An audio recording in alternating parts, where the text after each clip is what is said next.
Yeah, maybe, but the racket will talk. Good morning and welcome to another episode of the pod. I have no idea what episode it is because it's like the crack of dawn and we are doing some unhinged shit because we just had to give the people what they wanted. So it is, what time is it? 6? 7, it's about to... 7. to be 7. So it's not even that early, but it feels early, and even though I knew I was supposed to get up very early last night, I started watching some videos on YouTube about this Australian murder trial where some woman allegedly poisoned her family that's been going on recently. So that was a good thing to do instead of sleeping, but now we're here. We've got a week of Wimbledon under our belts. I mean, like quite literally, both of us went in person. We'll talk about that, I think, on the recap pod, because for now, very important business. We've got the quarterfinals starting in, 5 hours? Something like that? Something along those lines, yes. It is a bit early for us, but I think we'll manage. We've both actually seen quite a bit of the action. So we are going to, use the quarterfinals as a way to recap also what has happened for the most part in the early on in this week. So should be pretty exciting. And do we start with the men or the women? I mean, I think we should start with the matches that are taking place today, actually. Do you know which matches are taking place today? Do I know which matches are happening today? I do, I think, actually. So we've got... It's going to be a bit of a test. I think the top seed, Sabalenka, faces Anastasia Pavlyuchenkova. Nope. No? No. No, she doesn't. No.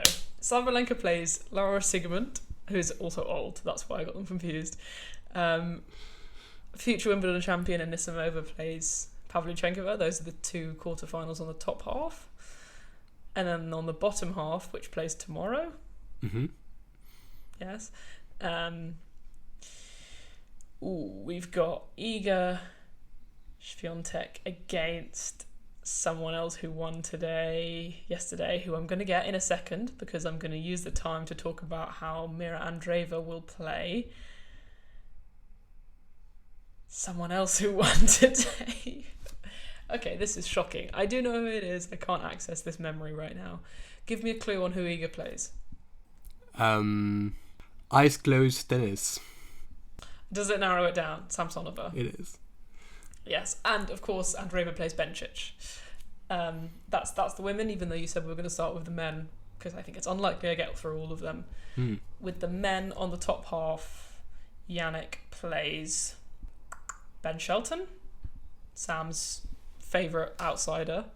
The only guy that you kind of randomly rate.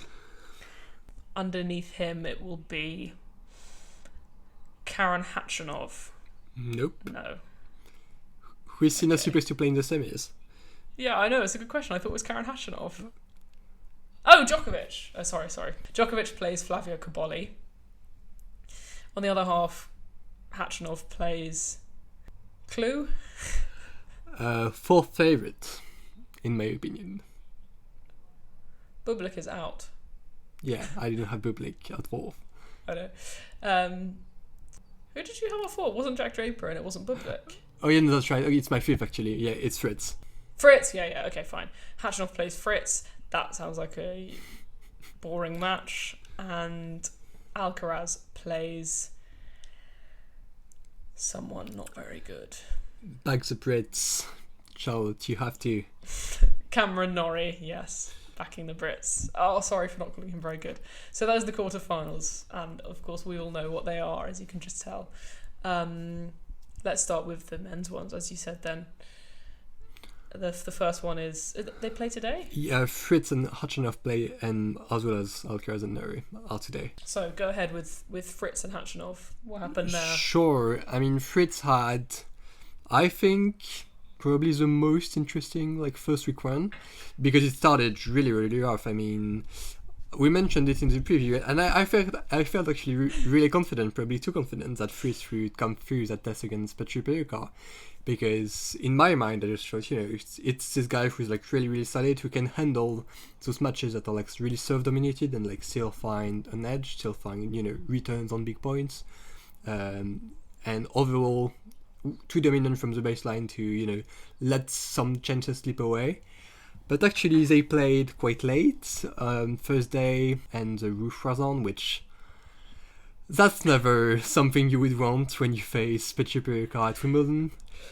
Sam has big beef with roofs. Yeah, I mean it really feels like it's affecting quite a few matches. Basically, it turned into the match that some expected it would, which means tiebreak after tiebreak, where basically no margins, and honestly it felt actually quite luck based, which we don't say a lot in tennis, but actually decently random, because basically Fritz always held serve, and so did Petri Perikar, even though Fritz was actually way more efficient and quite dominant when some rallies actually started, but too few rallies started, especially on the Perikar serve. So, and then they got to tiebreaks, and Perikar kind of just like peaked off the ground in both and like won some big points. And Fritz randomly found himself 2 sets down. And then what happened?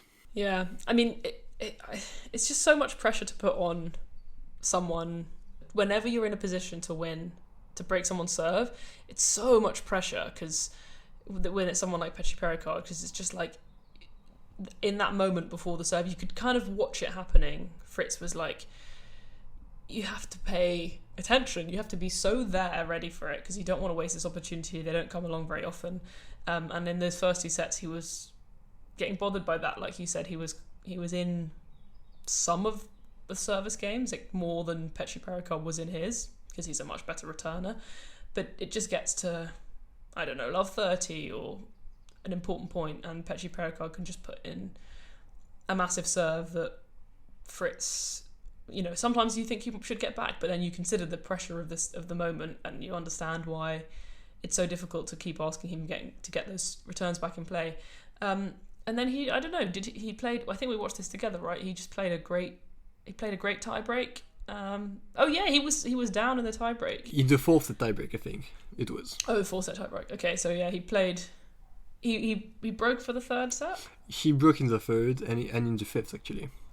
Yeah, so he broke in the 3rd and then managed to get that set, but then it was looking very tight because it was headed towards a 4th set tie break, and Petri Perikar was up in that tie break, and then Fritz was really, really, really impressive. Like, this was the kind of, I don't know, it's probably not Grand Slam contender tennis because of who is in his way.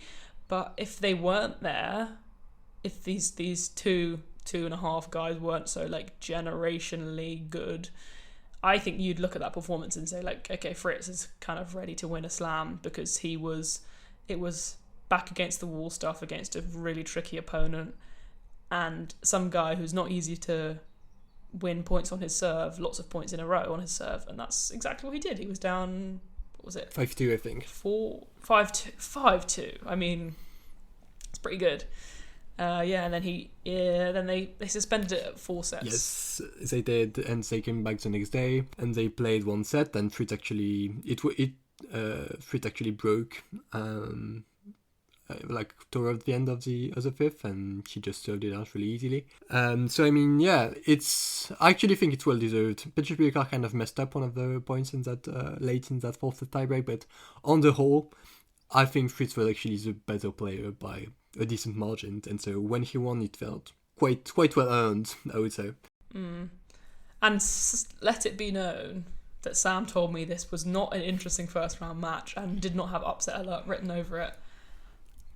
Didn't consider the roof and what could happen, and to be fair, that was better from Petri Perikar than I expected. He hadn't been playing well until that point. I think even without a roof, it could have been close. It probably wouldn't have been quite so on edge, where Fritz like very nearly lost, and actually, a little bit of luck, a little bit of Petri Perikar bad decision making meant he didn't win. Petri Perikar was good from the ground in those tie breaks. Like, Yes, he was really going after his forehand, hit some like really clutch returns, and yeah, just really managed to take his chances of the round, even though overall he was basically losing every rally. I mean, the stat sheet was very telling. Fritz was literally never hitting unforced errors. Literally never. Like Yeah. he through like the first 2 rounds, he had like 120 winners to like 20 unforced errors. That's kind of what happens when you are a very clinical server yourself and you're facing those guys who also are great servers but are way worse than you are of the ground. Kind of what happens. Yeah, the commentators kept ensuring us that this was a really high quality match and really high quality tie breaks. And I'm sure they're saying that because there weren't very many unforced errors, but there weren't very many of anything. Yes. So he then played another 5-setter against you give me a clue. Canadian. Oh, Gabriel Diallo. Yeah, they kept putting Fritz on that late night slot to keep the people entertained, I guess, in the first week. And he played the young Canadian Gabriel Diallo, who won Satogenbosch, and then, well, no, he dyed his hair blonde and then he won Satogenbosch. But he's having a really great season, and people haven't talked about him much, us included. We watched that as well because we had our resident Canadian expert with us, so we had to tune in for all of them. Another good performance from Fritz against a big server. Yes, against went to 5. I actually think Diallo really showed a lot, honestly, probably more so than PGP did.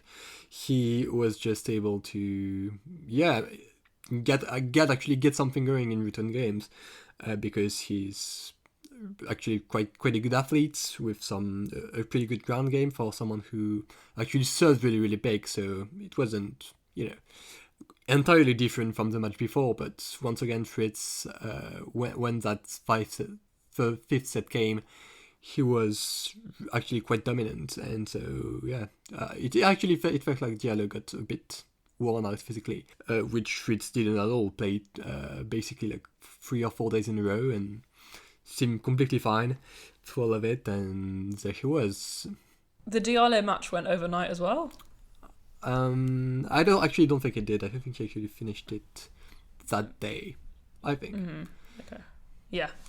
And then Taylor Fritz. I know we're talking quite a lot about him, but he did have a more interesting run than many other players because of those 2 5-setters and showed a lot, I think. The next match he played Alejandro Davidovich Fokina. Is that round 3? Yes, it is. And I was there for that match. I had tickets for the centre court and was up quite high, seated and ready to boo Emma Raducanu. And Davidovich Fokina was a lot worse than I was hoping, actually. I was thinking right from the off, this feels like a 5-setter.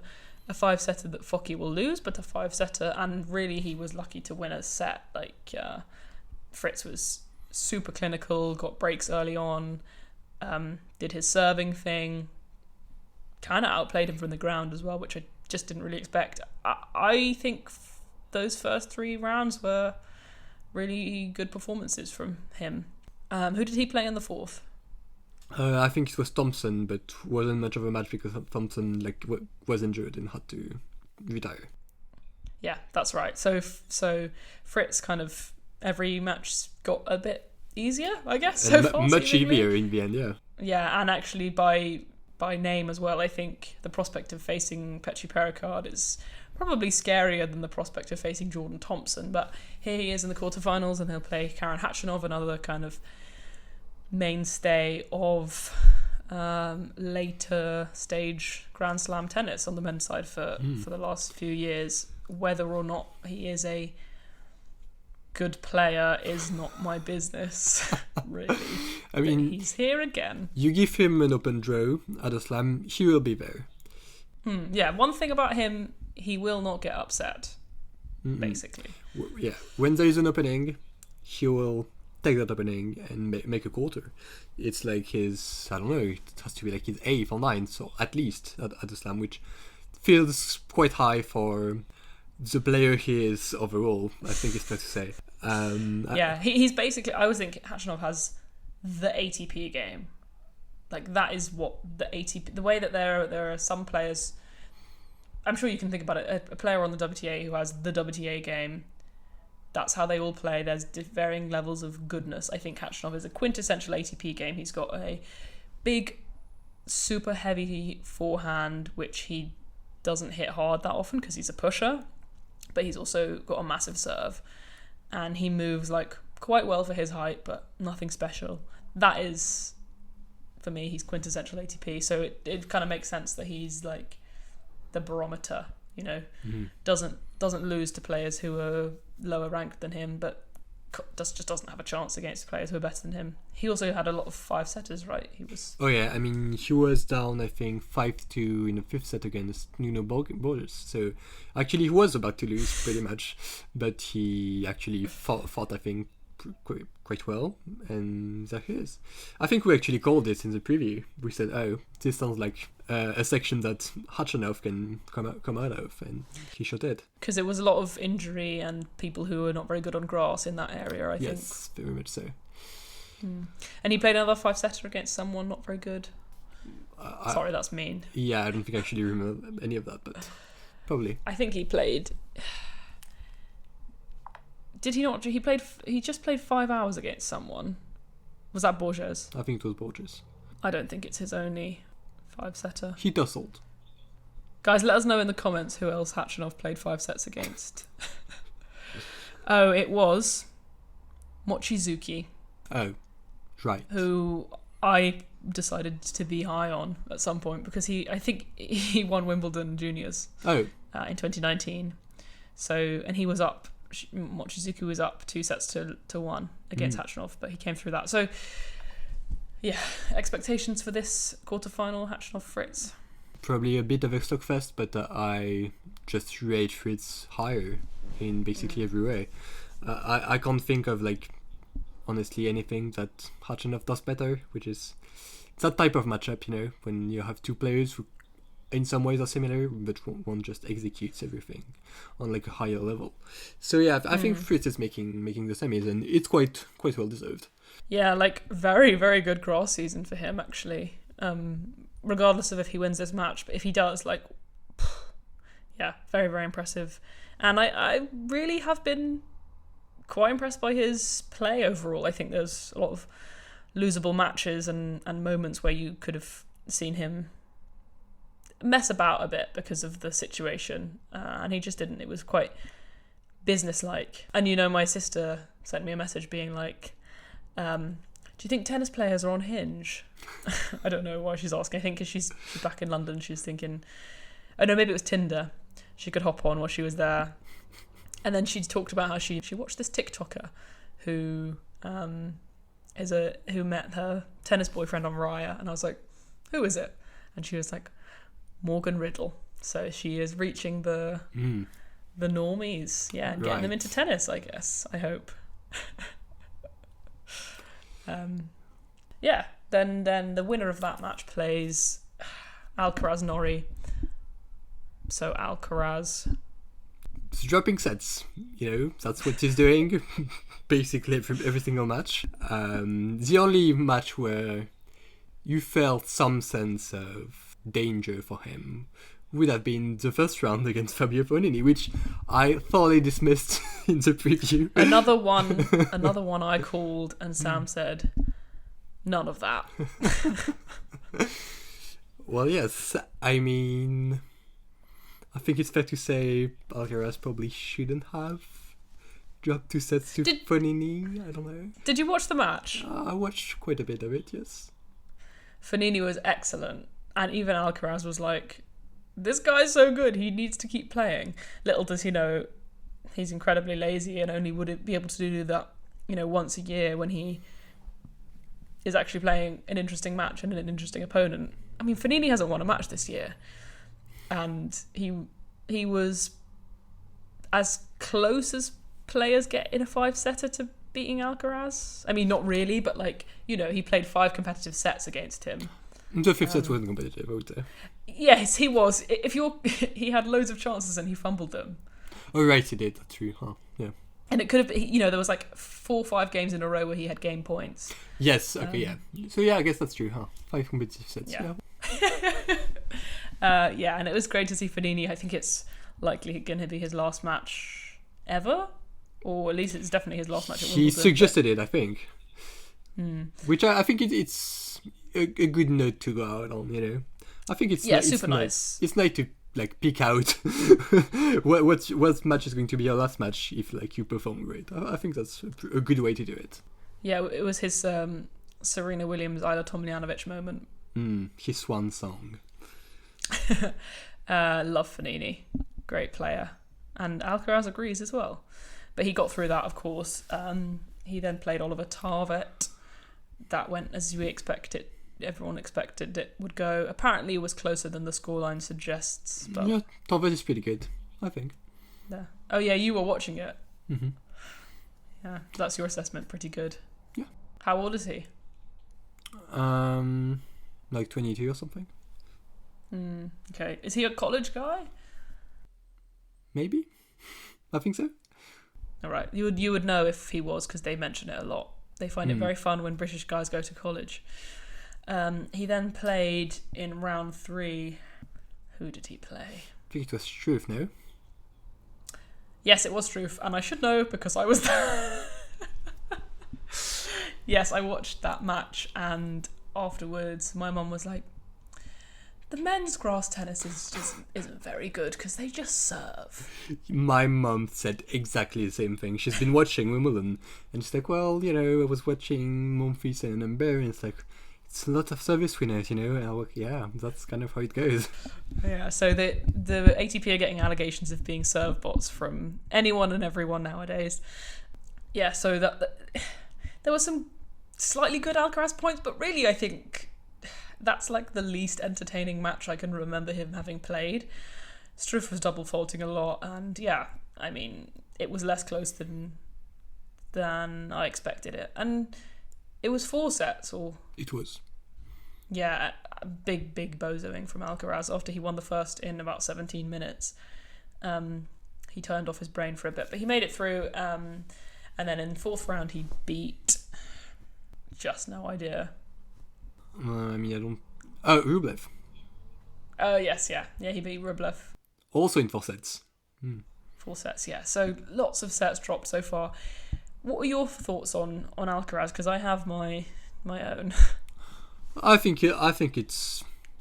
I mean, it's not exactly going as planned, but also I think it doesn't matter at all. I think that's just kind of what happens. It's, sometimes fairly low margins when both players are serving well, and that happened a bit. And yeah, sometimes he has those moments when his focus drops a tiny bit, but it's still never enough for his margin to actually drop enough for him to actually lose in best of 5, especially at Wimbledon. So I think he's still well on his way to the final. Fritz, I think, can make it quite competitive, quite tough. I still think he's winning that, like not always, but close. I think the margin is still quite high, even in that matchup. So I think we're still looking at an Alcaraz final in potential title defense. I would agree in like any other situation, but I do have to think he's getting a bit tired, and like mentally as much as anything else. I always think like Alcaraz, he does what he wants, as in like when he wants it, he can get it. When he wants to win a match, he can win it. And I just think that he's played so much tennis. He's been all the way since Monte Carlo. He's been winning, getting super deep. The only loss was the Barcelona final, and even then, obviously, he played the maximum number of matches in that tournament. So he's done Monte Carlo, Barcelona, Madrid. No, Rome, Roland Garros, Queens, Wimbledon, and not super efficient all the way through all of those. So I do think it will catch up to him. Whether it will be enough in the semi-final, whether Fritz will have enough to beat him, a slightly tired, an exhausted Alcaraz, which is where I think he's at. I'm not saying an exhausted Alcaraz is a bad Alcaraz. I still think he could win the title exhausted, but I think it gives other players more of a chance. Yeah, I think there's a chance. I think there's a chance here. I'm not as confident about him winning as I was before the tournament, and it's not just the random set drops, because we've seen that. Like, it's more about how I feel he is probably going to be generally. But yeah, I'm quite excited for that prospective semi-final against Fritz, and it's quite likely to happen, right? Because he's going to play Cam Norrie, who, what did he do? Great run for Cam Norrie, but do you know who he beat? So he had a big win, I think. I mean, his biggest win probably was the fourth round against, what's his name? Nicholas Jarry. Jarry, who upset Bruno, who upset kind of maybe Fonseca. That match on paper was pretty close to me. But yeah, I mean, Jarry was his best self basically, which means huge serving, like phenomenal, and hitting massive off the ground of both rings. Super dangerous when he's in that kind of mood and the conditions are pretty quick. But yeah, 42 aces at some point. I think against Norrie, yeah, pretty much. He can really be really tough, and it seems like he's back. He qualified, upset Reno from two sets down in that first round, one of those, and then from there he kind of rolled until he reached Norrie, and Norrie was just, I think, too tough physically. Kept showing up in huge tie breaks, and there he was. Cameron Norrie used his huge lungs in that match. The Norrie experts are saying he's famously got these massive lung capacity, like abnormally big lungs, which is quite interesting. It's so random, especially because you look at him and you don't think like that guy's got a weird physical ability. But yeah, I think he, as I understand, he just won that match based on his, as you said, on his physical prowess. He also beat Roberto Bautista Agut and Francis Tiafoe and Mattia Bellucci. So, like, decent run. Yeah, it's decent run because if you're Cam Norrie, those are all losable matches. Like, yes. Okay, a better player, not so much, but that's a good run. I always think Tiafoe's dangerous here, but yeah, Norrie's kind of back. Yeah, I would say so. Yeah, that's his most significant run in years. So good for him, actually. Yeah, and I think he's played Alcaraz at some point before. Yeah, I think he beat him once in Cincinnati or Montreal, where he kind of always clowns. So make of that what you will. He beat him. I think so. That's crazy. Oh, he also beat him like during the Golden Swing, and he was like when Alcaraz was like super injured. Yeah, once. I loved that match. It was Alcaraz couldn't move, so he's just slapping forehands, and he hit some of the best shots you will ever see. And the Norrie fans still claim that as a win. I guess it was a win, but he couldn't move. That's right, he beat him in Cincinnati in 2022. Wow.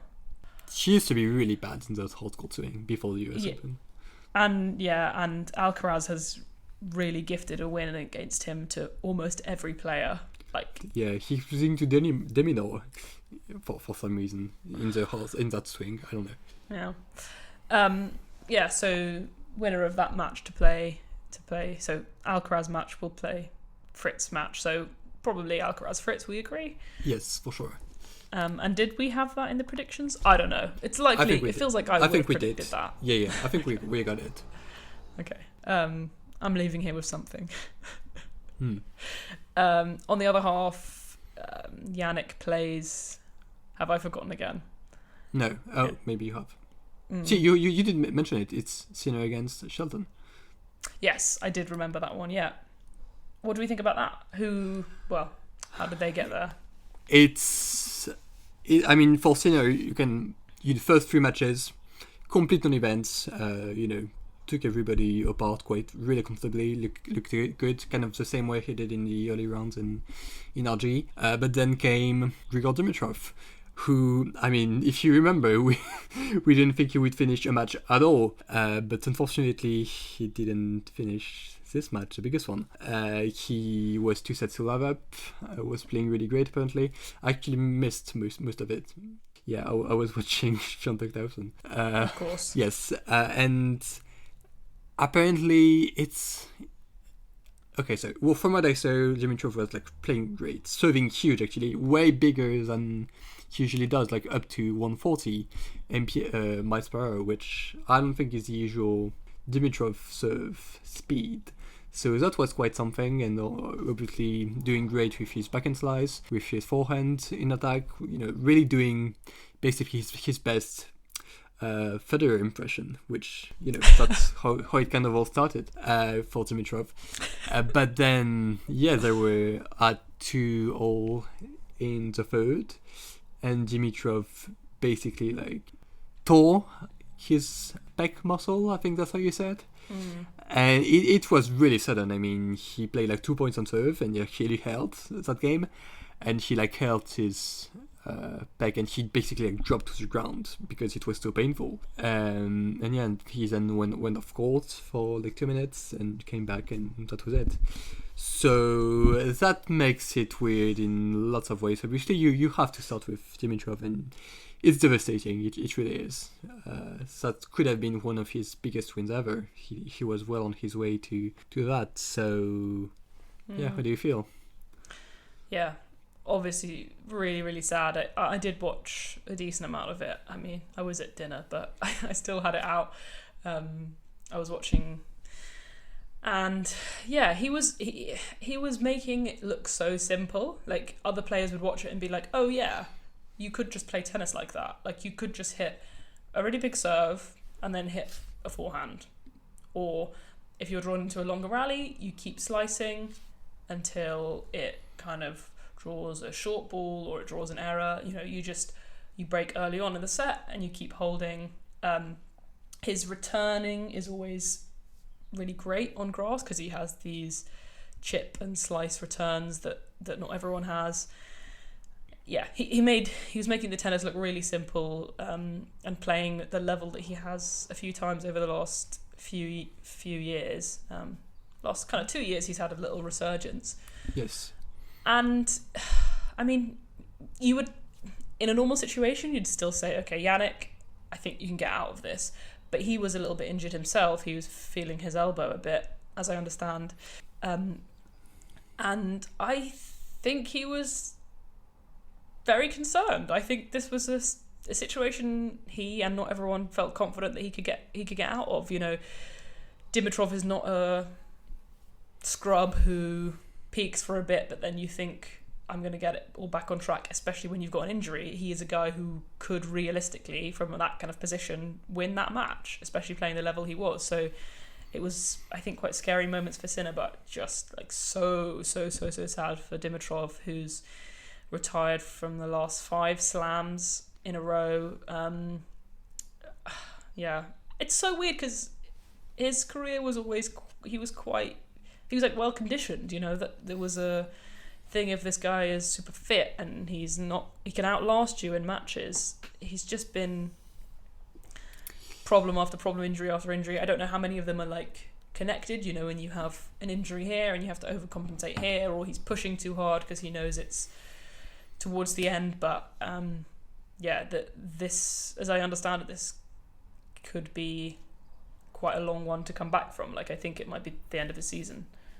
Yeah, I really don't know about any of that, but it felt, honestly, I don't know how many chances like that he'll get. That's the tough part, Yeah, I saw a tweet today saying like, oh, maybe this is Dimitrov's keys moment. Like, she was injured, got injured last year at Wimbledon, and I just think like, obviously we would love for that to happen, but they're in such different places that you think this was like Dimitrov's last chance. Not maybe his last chance, but like the best chance that we could realistically see him getting to make an impression like that, especially because I think grass is probably still the surface he could be most successful on compared to the field. And what an opportunity that was for him. Just really sad. Yeah, it is really brutal, and it's also this match overall kind of like makes the rest of the tournament pretty hard to read. Like, Sinner is getting an MRI today for his elbow. Basically, what happened is he fell. He fell, like, literally, I think it's the very first game of the match. And he didn't, like, fall on his elbow, but, like, he just, like, fell, and he kind of used it to ensure the rest of the body wasn't, like, getting hurt or something. I didn't actually see the fall, but apparently that's what happened. And from then, he seemed a bit slow on serve, wasn't hitting the speeds that he can, and also sometimes not fully hitting through his forehand. That's pretty concerning, that seems pretty hard to win Wimbledon if you can't get past that. So it was just the pain. Apparently, that kind of fall can be painful, and maybe nothing is broken and he can play on kind of as if nothing happened. Hopefully that's the case. But if it's not, suddenly it all looks a bit strange in that top half, it felt like before yesterday, it felt like the Djokovic semi-final was so on, it was so happening, nothing could get in the way. Not for me. Really? Let me put it out there. I predicted Dimitrov would beat Sinner. Oh sure, I thought you were doing a bit. It was a bit of a bit, but it was also like I don't think I would have made that prediction not at Wimbledon, and with Dimitrov not having been, I was really impressed by how efficient he was in the lead up. So I think he's playing well. Okay, I didn't think it's likely that he wins in 5 sets because outlasting Sinner at Dimitrov's stage is unlikely, but I just didn't think it was going to be the walkover that other people thought, and the walkover that I thought Dimonor would have been for Djokovic. I'm not surprised that he showed up, he was playing well, and he was giving Sinner trouble basically. Yeah, it's weird, this whole thing with the elbow. It's like, now what, at least he's got the day to try and figure it out, but that's not that long when you're talking about a potential injury. So yeah, how do you even predict anything from there? And also, we can't really get a gauge of Sinner's level. How does he feel having won that match? You don't feel like you've won a match, and he said that in the post-match interview on court. He didn't earn that match, and I'm not trying to say he stole it, whatever. It's more from a him perspective. It's almost like when you at the Olympics, when you lose the semi-final and then you have to go and play the bronze medal match. Sometimes players are affected by that because they're coming off a loss, and this wasn't a loss for Sinner, but it wasn't a win. So yeah, it's lucky he plays someone. Yeah, he plays Shelton next.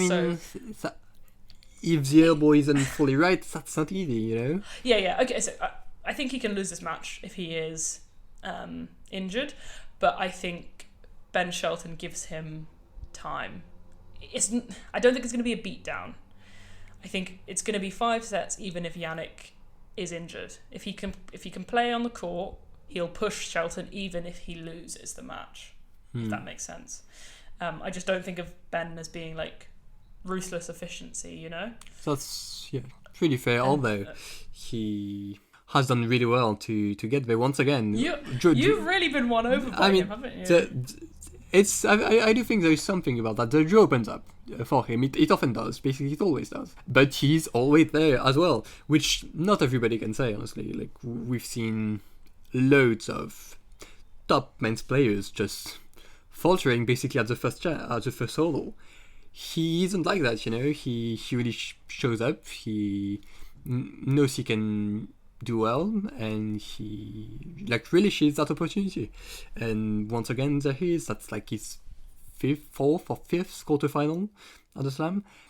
That feels quite a lot for a player who doesn't have many weeks in the top 10. I think he'll be there, but he's not a fixture of it. Has he got more Slam quarterfinals than tour level quarterfinals? I don't think so. But that's last season. He won literally not a single match in the lead-ups, and there he is, 4 matches, 4 wins, and he's in the quarters. Okay, so let me ask you this, because we actually had a discussion in our own time. Sam and I talk about tennis on a, for free as well, rather than just doing it for when we're making loads of money, like on the podcast. And we were having a conversation about what makes players good at slams. That's not just, oh, he's fit, or oh, he's Novak Djokovic and he focuses on slams. Like, what can make you a good slam player? What is it about Ben Shelton that makes him good at slams? Because he's a serve guy, right? So you think the longer matches, they're less reliant on being a big server. I think it's just about the stage. I think it's about being a big match player, which is kind of a cliche, but that's just what happens, He finds himself yesterday playing against Senegal, who was also playing quite well, and it's like a third set tiebreak, I want to say. Yes, it was 1 set all, so actually pretty big moment, Winner of that tiebreak goes 2-1 up, and he just plays a masterclass of a tiebreak, like every single shot is like great. He inspired tennis, that's what it is. Winning return points, extending rallies, making like crazy like volleys. It's kind of what he does in that type of moment. He doesn't waver, and that's even better than that. He actually gets better in that type of moment, which I do think is pretty huge when you're considering that's some of the biggest stages in tennis. That's how he shows up there. You can tell some players were like, they say, made for the moment. I feel like with with nepo babies, you either get them being they were like born famous, they were born a star. Ben Shelton's always felt like he's deserved to be playing at the big stages, late on in Grand Slams, because he's just never known anything else. I mean, his dad wasn't super good, but like this is the world that he lives in. It's like those celebrities who had famous parents and they behave like that, like Dakota Johnson. And then there's the nepo babies who, like, I don't know what they're doing. They like really seem to struggle. It's the Seb Corder, Elizabeth Mandlik types. But yeah, he does feel like he deserves to be there all the time. So I see that big match player thing. But aside from that, you think it's pretty much just like, showing up and... Yeah, and I do think his game is getting better along the way as well. I still a serve dominant player for sure, but he can win return games. He can play big points on returns. He can like take big cuts, and he can actually also chip some of them to get in the points. I think he's like really working really hard to make that part of his game better, and I do think it's coming up. It's happening.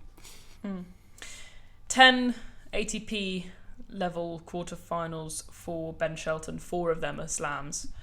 So yeah, that does give quite an indication. He's kind of like the Naomi Osaka of quarterfinals. Who did he beat to make it there? Yeah, he had an open draw, but he was efficient with it. It's Alex Bolt in the first round, Rinky Hijikata, back-to-back Australians, and then Martin Fucsovics, who's a former quarterfinalist, I think, at Wimbledon. Yes. And then Lorenzo Sonego from a set down. That's the match you just talked about. So it's an open draw, but it's actually not. I don't think that's all super easy for someone like Shelton. And what do you expect for the Sinner match? It's also dependent on the elbow thing, If Sinner is fully fit, I think he gets through that almost always, because there's just more margin, more opportunities to return and break basically than the other way around. But if he isn't, I don't know. You know what? Yeah, if he's basically in the same state of like hesitancy and like doesn't seem fully able to serve into his forehands, I would back Shelton there. Actually, I don't think he'll like be like, ooh, that's difficult. He's injured, whatever. I think he'll just swing all the way. I don't think he'll be worried or scared at all. He'll go for his chances if they present themselves. Yeah, that's part of the big match player thing as well. It's like, not getting upset because you have to play Jannik Sinner and how hard is that? I'm never going to win this match. It's like, no, I could win anything. I don't care if he's injured. I don't care if he's the best player in the world and he's on a 57 match winning streak. I'm going to show up and I'm going to believe I can win. I think that's a really kind of underrated, maybe it's not underrated, but it is a big thing that certain players have, and certain players don't. And then the winner of that, anything else to say on those two? No. Yeah. The winner of that will play the winner of Djokovic Kaboli, which is an interesting match, and like didn't predict it, but actually not super shocking because Flavio Kaboli is just getting better and better, I guess. I didn't know he was this ready on grass, but he's been very efficient. I don't think he knew either, but you know, there he is. He just showed up and did whatever. Mm-hmm. Okay. He hasn't dropped a set, has he? He did drop a set yesterday to Cilic. Oh, he did, yeah. But aside from that, Kaboli beaten someone I never heard of in round one. Jack Pennington-Jones, the British guy. Jakub Mensik in straight set, 6-2, 6-4, 6-2. And then Cilic, who was having his own little fairy tale run. And then he'll play Djokovic, who's taken out Dimonor in a match that was really too hard. He also beat Muller, Dan Evans, and Kecmanovic. What do you think about this match? Because it's worried about Kaboli? It turns out to be more interesting than I thought it would, you know, because Djokovic looked a bit worried yesterday. I mean, first set he was like really bothered by the win, which we know can happen.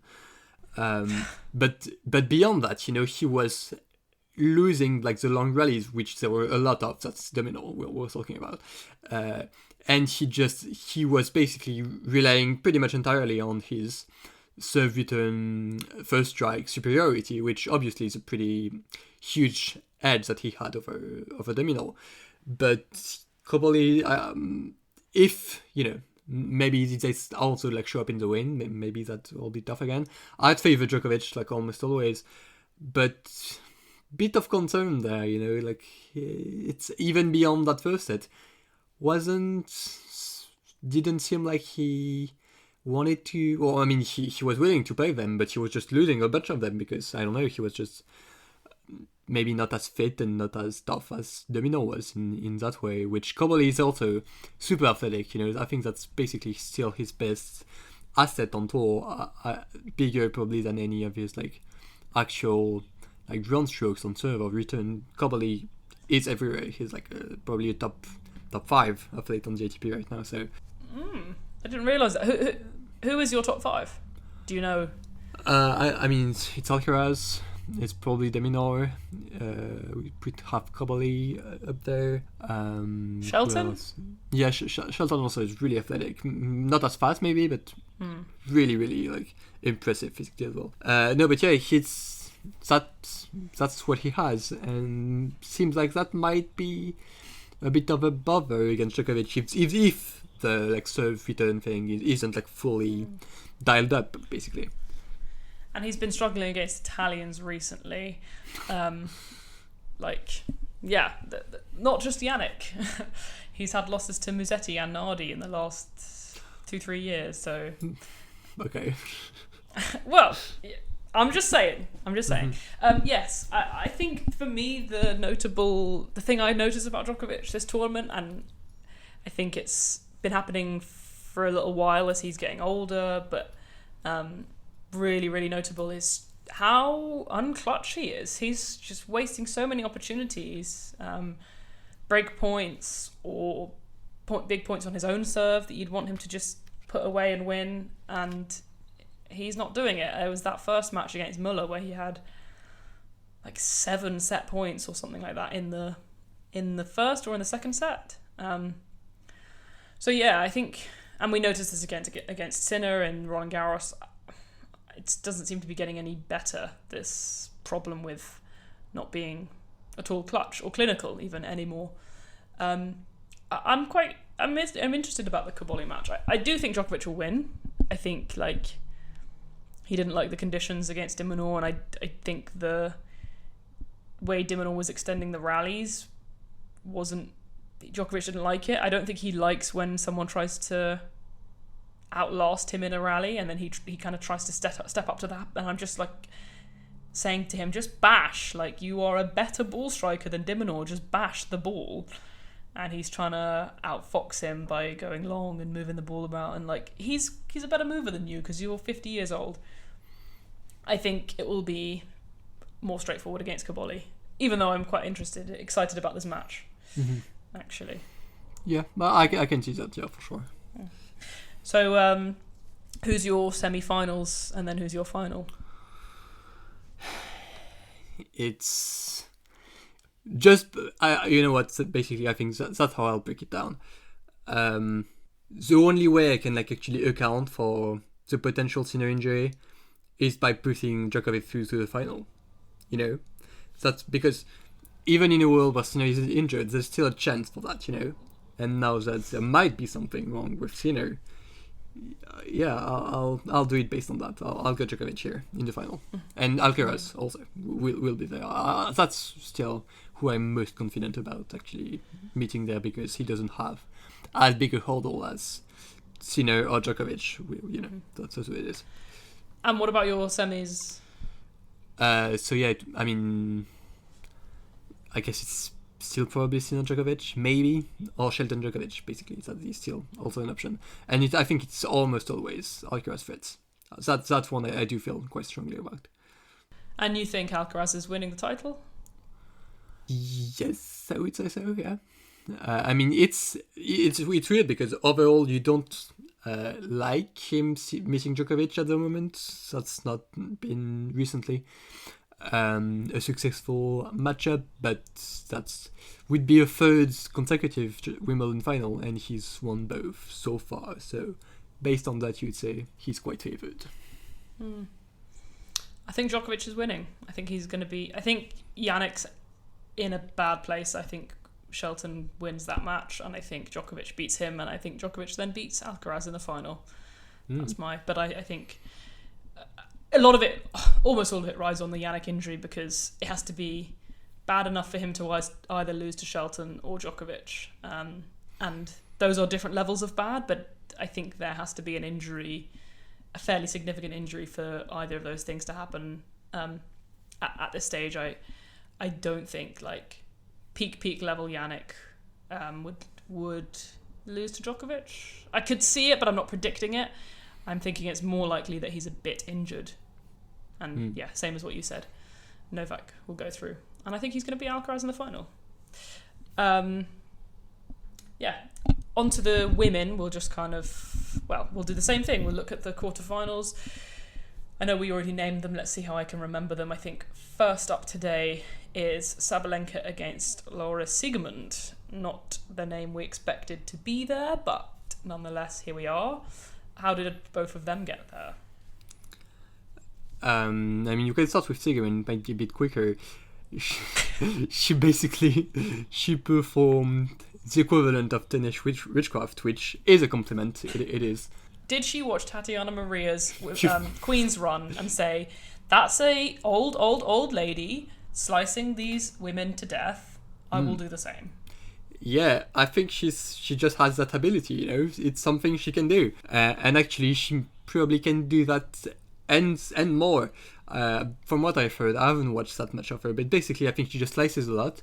But then she also sometimes will just randomly hit a ground stroke way harder. And I think for some rhythm players, kind of like keys, I think that's pretty tough to handle. You know, first of all, you don't like the slicing. You could lose to the slicing alone, but then it's slicing, and then randomly this big ground stroke, which probably feels like was hit at 90 miles per hour, even though it's not the case, but it probably feels that way when it's slice, and then actually a pretty big ground stroke. So just doing it all based on like rhythm, and like making it awkward, making it tough, being super intense in the way she competes. We know that she'll do whatever it takes to put herself in literally whatever to put herself in good positions. She's probably like a really, really frustrating out at the moment, I think you could say. Yeah, and like, sorry, if you said to me in advance, Laura Siegemund will reach the quarterfinals without dropping a set, I probably would have punched you in the face. She beat Peyton Stearns 6-4, 6-2. Leylah Fernandez, 6-2, 6-3. Madison Keys, 6-3, 6-3. And then the lucky loser, Solana Sierra, who I have literally never heard of before, but was drawing big crowds at Wimbledon, so good for her. She beat her 6-3, 6-2. So, like, these are eager-like scorelines. I'm scared. Well, I would be scared if she wasn't up against Sabalenka, who I'm so impressed. You wouldn't think I would be like that. That's impressed by Sabalenka coming to the quarters. Obviously, she was both of our number one in the power rankings and number one in the world, favorite for the title by a decent margin. And yet, I mean, this draw wasn't easy. Never was. From like the second round on, she just had to play a bunch of good players consecutively. We thought it would be Vondrousova in the third round, which would have been quite a tough out. Turned out to be Emma Raducanu, who played, I mean, really, really great tennis, which she can do. We know it's possible, but she really showed up that day, and Sabalenka had to tussle big time to get over the line there. Scarily good. I was in the stadium for that, and I was so worried. I was so scared. Like, Emma was so good, and that first set was just wild. Like, Emma got an early break. The crowd went nuts. Sabalenka managed to get her back and had so many set points on Emma's serve. How long was that game? She just kept setting up set point. Emma would save it. She'd set up another. Emma would save it. It was just, an amazing fight from Emma, and I was very scared. But just shows how Sabalenka is nowadays. There's 3 matches in a row where she's played a tie break. They've been like close matches, but straight sets for her. So yeah, really amazing. I mean, it's starting to look like this is her Wimbledon, and I think then in the context of the season, that would make sense, because you'd look back and you'd go, oh, she kind of had to have the disappointment of losing Australian Open and losing Roland Garros to be able to put herself in the position to win Wimbledon, which I think is probably the one she wants most. I mean, it's the one most players want most, but at the stage of her career, it's Roland Garros and Wimbledon that she'd like to win. She's just looking great, and I agree. Like, if Siegemund was playing pretty much anyone else, I would be a bit scared about a Siegemund semi-final and potentially a Siegemund final. But it's just, she's got it, and it feels like Ons against Tatiana Maria in 2022, where right. I was scared if Maria had played anyone else, I would be scared. But you just trust that Ons will be able to deal with the nonsense that she brings, and that she's just in that position where she's not gonna lose a match you don't need to lose. And also shout out to Elise Mertens. That match, Mertens Sabalenka in the 4th round, highest quality I've seen that whole tournament from anyone. Can you start putting some respect on Elise Mertens' name, please? I mean, I don't feel bad for not thinking this would be that good. I don't think she plays that well that often. I think she would. No, but she is a bloody good player, and I think she's really underrated. And I can't figure out why, because I know it's a bit of a joke, but I do think she's underrated. I'm not saying she's like, oh yeah, Elise Mertens, she's going to win a slam one day. She's got, but like, look at her CV, look at her career, and then when you watch her play, especially a lot of the time when you watch her play the top players, it's not the performance of someone who's been here for a while and just is there to just kind of to show up and be on court. She plays them, and you can tell because she beats Pegula a lot. Like, she's not one of those players you'll just happily take in your draw, I don't think. I think she's got a lot of tools and some weapons as well. I mean, just amazing serving from her, and basically, I mean, she was doing everything super well. Basically living with Sabalenka from the back of the court, which not an easy feat, especially not when Sabalenka was in that kind of mood. She ended up being at like 38 winners to like 16 forsters. Ridiculously good from Sabalenka and from Mertens as well. Kind of brought that from Sabalenka, so love that match. Thought it was like amazing, really, really impressive. And they probably know each other quite well because they've won multiple slams together in doubles. I think it's multiple. Yeah, it is. Yeah. Anyway, that's what I was... If you don't take anything away from this, you should take away that Elise Mertens is good at tennis. And probably underrated. The winner of that match will play the winner of Amanda Anisimova against Anastasia Pavlyuchenkova. How did they reach this stage? What we're looking at?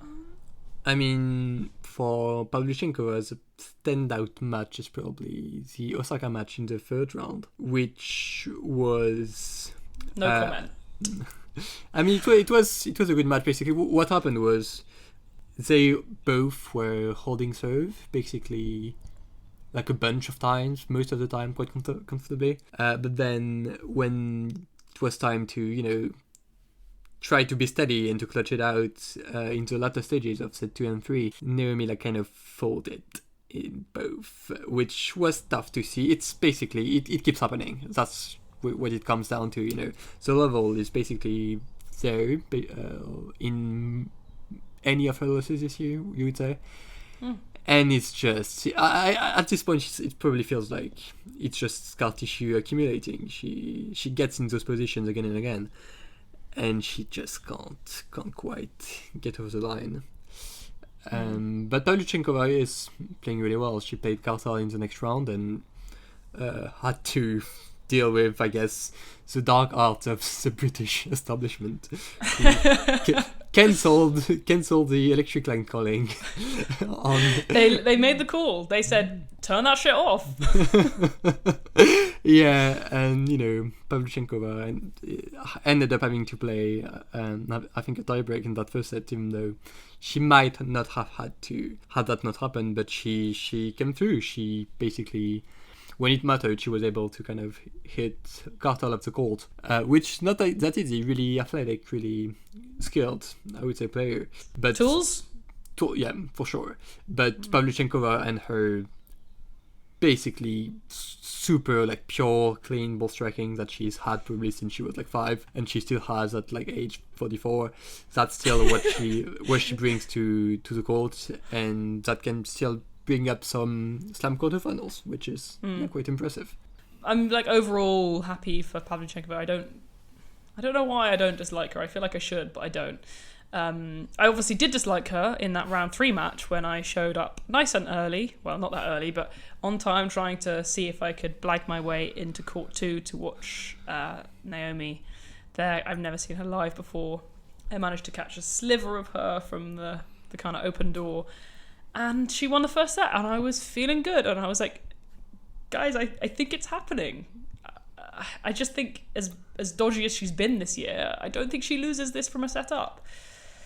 But yeah, she had chances and she missed them. And then when it was time for her to kind of step up and save the match from being lost, she couldn't do it, not in sets 2 or 3. So it was, again, a bit of a disappointing way to go out. And super close match, lost to Samsonova in Berlin and now here, and obviously throughout the season, but even just on grass, where we think of her as being, she's not very good, not very successful. I hope she gets it together soon, because I don't know what's going on, but good for Pavlyuchenkova. I mean, just it's not a shocking thing at a quarterfinal when the section was kind of open. This is, and it's also kind of what she does.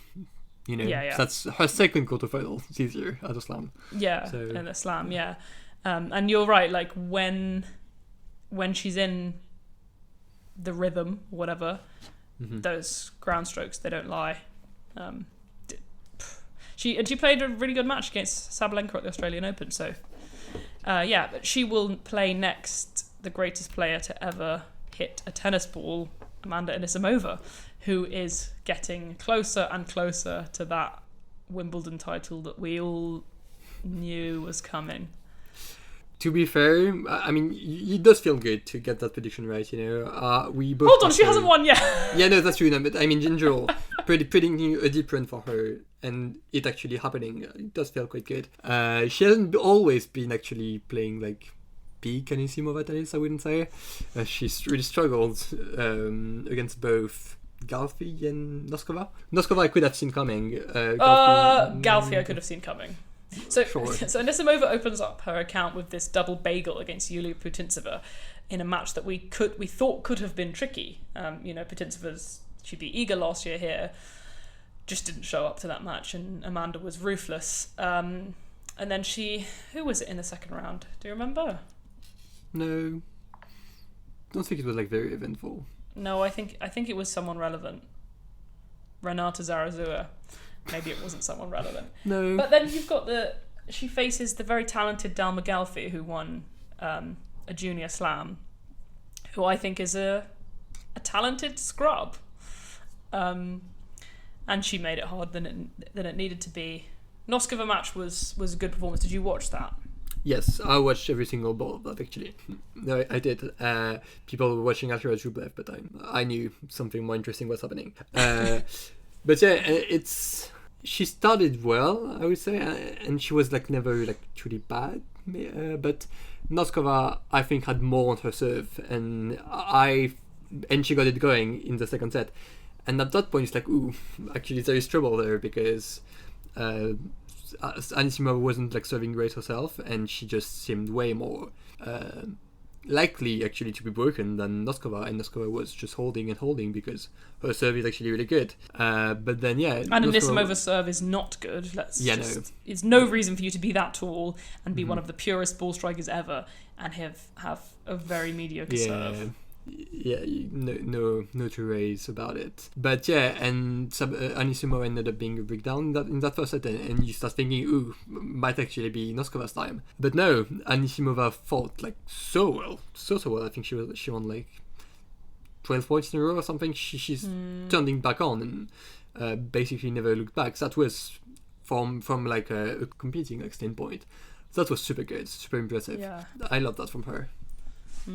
I was out for dinner, and she was down in that final set, and I thought, this might be it. The run might be over. And then I drove back. It was a 8-minute drive, and I got out the car and I opened up the match, and she was back on serve. It was 5-4 in the final set, and I was like, wow, like that was kind of, that tweet that's like, I love when a player just decides I'm not going to lose today, and it was a kind of like she knew there was something bigger than her, which was the Wimbledon title that she has to win, and it's a very losable match. Noskova super talented, looked better, more comfortable throughout the majority of the match, at least the last two sets, and Amanda came away with it, and now she gets to play Pavlyuchenkova, who she's got a 3-0 head-to-head against. And then could potentially, if she won that match, would likely play Sabalenka, who famous head-to-head that Sam and I discuss on every single episode. So yes, looking forward to this. What do we think? What do we see happening in the next few matches here? I think the Pavlyuchenkova match is maybe not as easy as the head-to-head makes it sound. I think it's basically like a ball striking contest, which both of them are extremely good at that, very, very much so. Will Pavlyuchenkova try and do some bullshit because she knows that Anisimova is not ready for the bullshit? I think she'll I think she'll hit like a few drop shots here and there, and most of all, I think she'll try to break down the Anisimova serve. I think that will be her chance. That's what she'll try to do. Overall, stepping in and taking them early. Yeah, I think I would back Anisimova on the whole, but there's potential danger still there.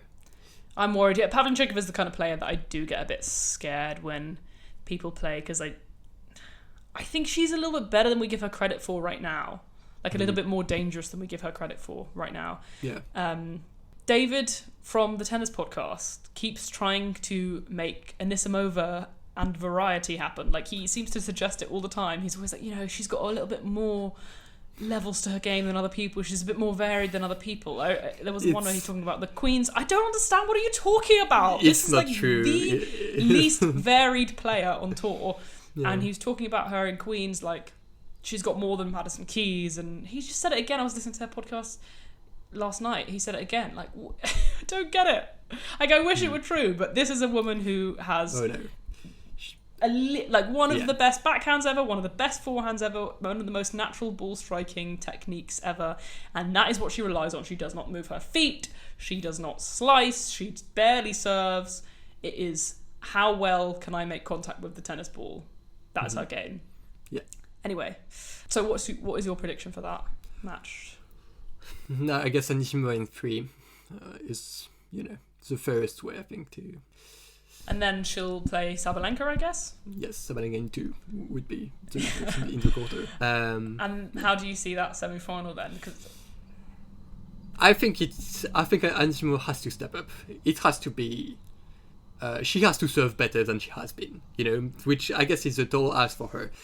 It has to be good. She has to serve well. It can't be, I'll break here and there and, I'll try to figure it out that way. No. She has to be locked in. I think Sabalenka could be like at a decent to good level and be fine. And Anisimova needs to be basically at her best to have a chance. I think that's what it is. I would go one step further than that and say, actually, we need a little bit of a fumble from Sabalenka. I think we're going to need like her to get frustrated or choke a little bit. Like, we need some chaos in that match. If it plays out like their Roland Garros match, okay, it's a different surface and a different stage. But if it plays out like that, Anisimova's not winning anything. Like that's a... Yeah. As much as that had a little bit of jeopardy in it, that is the match that Sabalenka would want to play, and I think Anisimova needs other things in that, and I think she, if it does get to that stage. But so you're predicting Sabalenka final then? I think I am, yes. I wasn't that convinced actually about her coming in. I wasn't convinced about anyone really in that women's draw coming in, and yet Sabalenka has really shown something great to me, and I think she'll be extremely hard to beat. Yeah, I see it happening. I mean, I have to back Anisimova because I picked her from the beginning. Let's, Yeah, I also had Anisimova in the final, to be fair, but I had Sabalenka losing 2 keys, and that's clearly not who she's facing today. So. Yeah, I had her losing to Anisimova, so we'll see. On the other half, we have Iga against... How can I keep forgetting who she's playing? Ludmila Samsonova, who...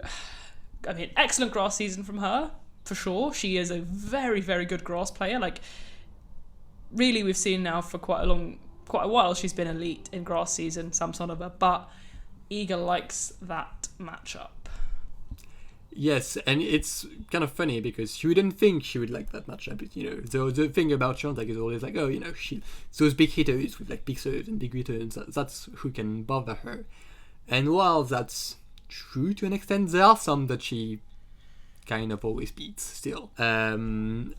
It's, to be fair, they often face in like latter stages of matches.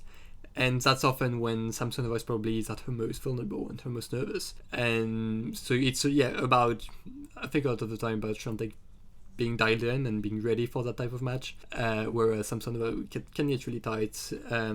Basically, I think Iga will try to take care of business on her own serve, which she has been doing really, really well all throughout, and make balls, make it tough, make it physical, make it intense, make Samsonova just play a bunch, and hope, and that likely will happen, to draw some errors. But yeah, Samsonova, I am really happy for her.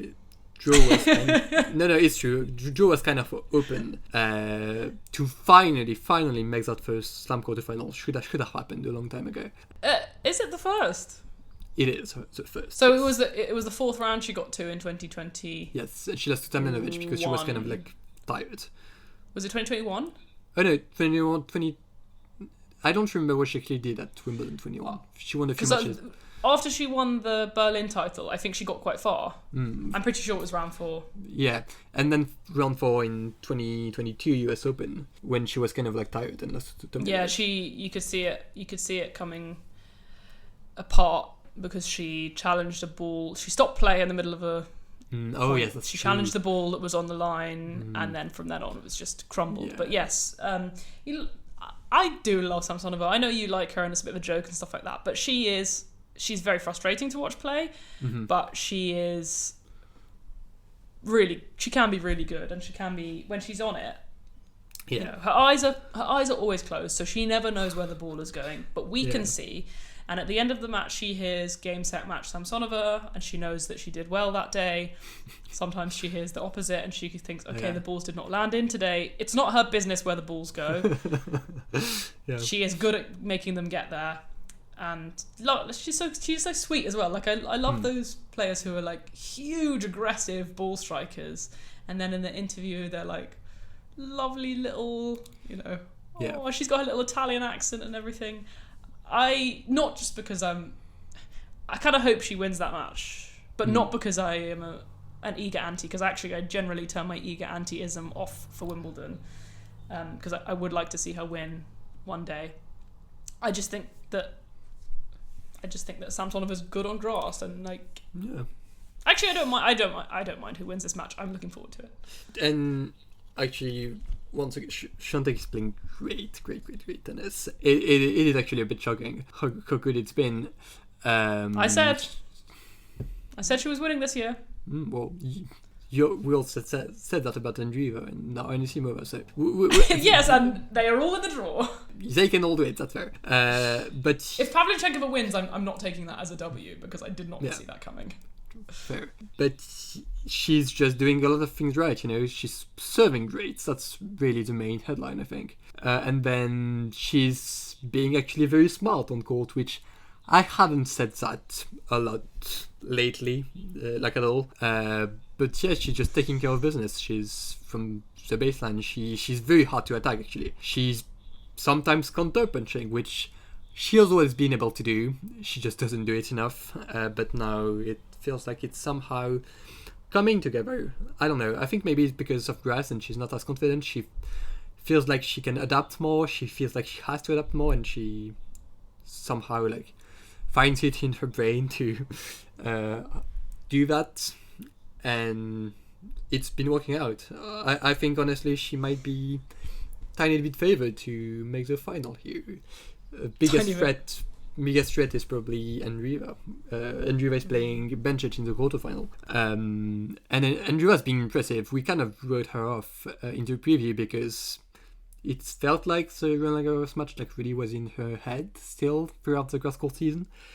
And yet, now here she is, playing really good tennis. Watched her against Navarro yesterday, and it's just wild how much she can do on the tennis court. She literally every single shot you can think of. It's some bullshit, because I watched her. I stood by the side when I was there at Wimbledon. I stood by the side of the doubles court and watched her and Diana Schneider playing doubles against some people I never heard of.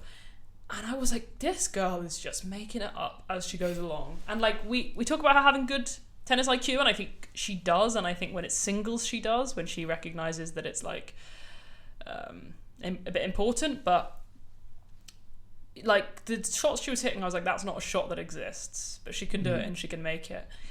That match against Bencic could be really good. Yeah, I think. yeah. Bencic beat Alexandrova. Was winnable, I would say. I saw it happening though, I will say. Yeah. picked that. She just keeps fumbling at that stage. Basically, it's still happening. Yeah, but Bencic was good. She was doing her thing. You know, backhand always flawless, amazing. And yeah, I think Andreeva will have too much from Bencic. Just I think she'll outserve her as well, which you wouldn't necessarily expect, but I think it's really likely. And yeah, I just think there are too many things that Andreeva does well for her to come unstuck against Bencic, I would say. And so you're thinking an Andreeva Swiatek semi-final? I think it's happening, and I think it will be tough. So Sabalenka, if it does happen this way, which we're not necessarily, you know, I think we're both picking Sabalenka, Anisimova, Swiatek, Andreeva. That's first of all, it's a great lineup, but it's also like fairly expectable. I mean, Iga, we maybe didn't think always, you know, she's going to make the semi-finals of Wimbledon, but I think it makes sense. That's what I'm trying to say. It's a semi-final lineup that makes sense, even though it hasn't happened yet. But I agree with you. I think Andreeva will win, and I think it's quite likely Iga does as well. Yeah. So what's your final then? Have to say it. No, come on! I thought you managed to get through one slam without picking it. It's Sabalenka and Swiatek. You know, it has to happen eventually. The like Swiatek fall off made it seem less likely, I guess. But I think she's back to honestly close to her best, which wasn't sure it would actually ever happen this year, but for now there she is.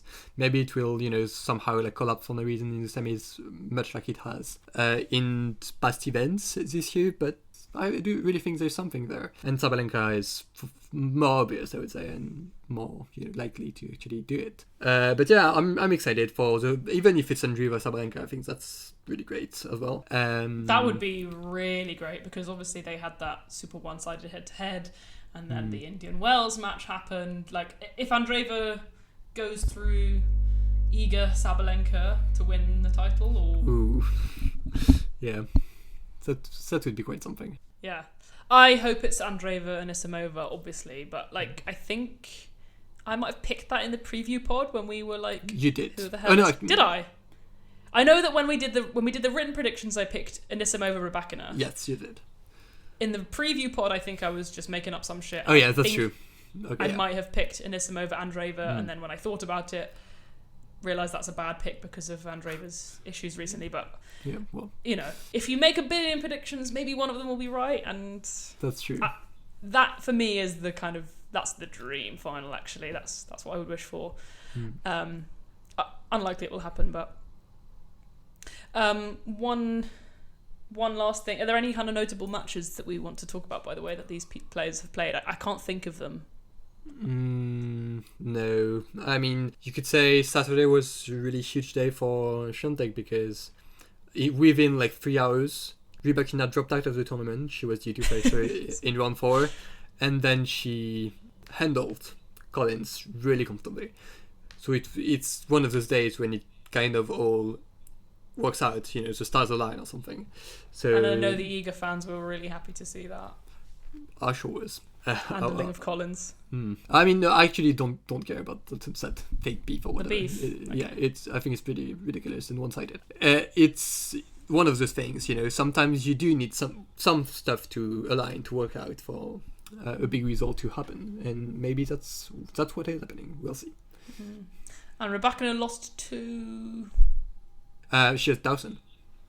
Yes. Okay. Fine. Yeah. Okay. It was weird. She was missing balls. that I would say she shouldn't miss. No one should miss those balls. It's like at the net with plenty of time, a forehand, and it's meters long. It's like, ooh, tough scenes. Really tough scenes. Yeah. Here's what I'll say about Wimbledon. And I've thought this for a while. It's going to sound like I just made it up now, but I have thought it for a while, and I think it's been the case previous few years. As unpredictable as it is, I feel like often the players who do well in the Middle Eastern swing and that time do well again at Wimbledon. Because what I think is that by the time of the kind of end of Middle East swing and you've got to Miami, that kind of bit, they're too tired to really perform on clay, and they have a bit of a down on clay, a bit of a refresh, and then Wimbledon comes along, and it's so unpredictable, and it's never like everything goes according to plan, but you need players who have a little bit of confidence and enough match practice in the season, and I think it often comes from that players who've done well in Middle East swing but aren't super tired from clay season. And you can see that especially this year, you've got Bencic, Andreeva, Towson doing quite well. Anisimova. Who else is in there? Anisimova, yeah, exactly. So this was my theory. I'll have to go back and look at previous years to see if this kind of holds up. But it does feel that way, that how the motion and the ups and downs of the season often goes, this is like where players are ready to come back up and perform again. Interesting. The same way that I feel like it's kind of rare that you get players who do well on clay and also in the US summer hard court. I think it's hard to do both of them. But yeah, I'll have to have a look to see if that's true. And I guess last piece of business, who do you have winning on both sides? I don't think we actually made bets for We men's. didn't. Well, I said Djokovic will beat Alcaraz. Oh yeah, that's true. Okay. After beating Shelton. I don't think he's doing Sinner Alcaraz, but I think he can do Shelton Alcaraz. And I think I have to stick with it and say that Anisimova will beat Andreeva. Which actually, if that final happens, Anisimova's not winning. Well, Andreeva will literally just forehand slice. Like, she loves that forehand slice. Oh yeah, so that's true. will She just can do literally that. do some Maria impressions and stuff. On the men's, I think it's Alcaraz beats Djokovic now. Before our tournament, I said Sinner beats Alcaraz, but events have transpired, and I don't stand by it anymore. Even though I would like it to happen, but it doesn't seem like it's on the card. And on the women's, I guess Sabalenka beats Swiatek. It's kind of about like how big actually is that I'm losing some finals thing in her head. If it you know. Oh my god! Imagine if she gifts a Wimbledon title to Iga. Like, no, I'm not saying imagine Iga beats her. I'm saying, like, imagine Sabalenka performs in a way that is giving her the title. Yeah, it's going to be weird. I mean, if like, Iga is actually in that final, past experiences would suggest she will show up and play well. And from then, Sabalenka at least has to match that, which might be a big ask, actually. I guess we'll see. I would say Sabalenka, on average, should still win that, but... You're so funny with your predictions, man. Like... It's just like, how did we end up here again where you've just picked an Iga-Lenka final again? I think it makes sense because I kept picking it when it seemed like it made so much sense coming in. You know, it's like, should happen, best player in the world, great form, whatever. Here it's like, none of them have made a Wimbledon final before to begin with. So I think it would be kind of funny. And it would be funny, but it's also just amusing that you loved. Yeah. I'm so outside the box. And I picked, like, I'm pretty sure I'm going to take Dalma Galfi for the next slam. But you're like, as likely as it can be. I mean, this is how predictions should work. You'd be a good bettor. I'm not a good bettor because I see someone's got odds that are like 60-1 and I'm like, Yeah. Anyway. And you think, so you have to pick a winner though from this final. It's Sabalenka probably. Sabalenka, okay. So you've got Sabalenka and Alcaraz winning. Yeah. Original as always. That's crazy. It's very crazy of you to say that. I know. And you're thinking Alcaraz is going to do the three-peat of beating Djokovic in the Wimbledon final. Will Novak retire on the spot, please, if that happens, please? Maybe. No, I actually don't think he would. She's still playing too well. He needs to. Yeah. Is there any other bits and bobs? I think we're good to go. We'll be back for something. No. I was just gonna say we'll. This obviously hasn't been like a super comprehensive overview of the tournament. Whatever. We have a lot to talk about. Like both of us went and visited. I'm sure. We didn't even mention some of the big upset like Cilic over Draper, that kind of stuff. Yeah. But yeah, we will cover that. The whole like when it's not 5 a.m. seeds, the whole like seeds collapsing thing. That will be in the preview, in the review rather. And maybe next Monday. Maybe we can do like 2 reviews or something like that, where one it's like, I don't know. We'll see, but we'll have stuff to talk about because we both went and we watched a lot together, and I watched a lot of this slam. As well, but it is just too early, and Sam has to catch a plane or something. A bus. So, I'm gonna go back to sleep, I think.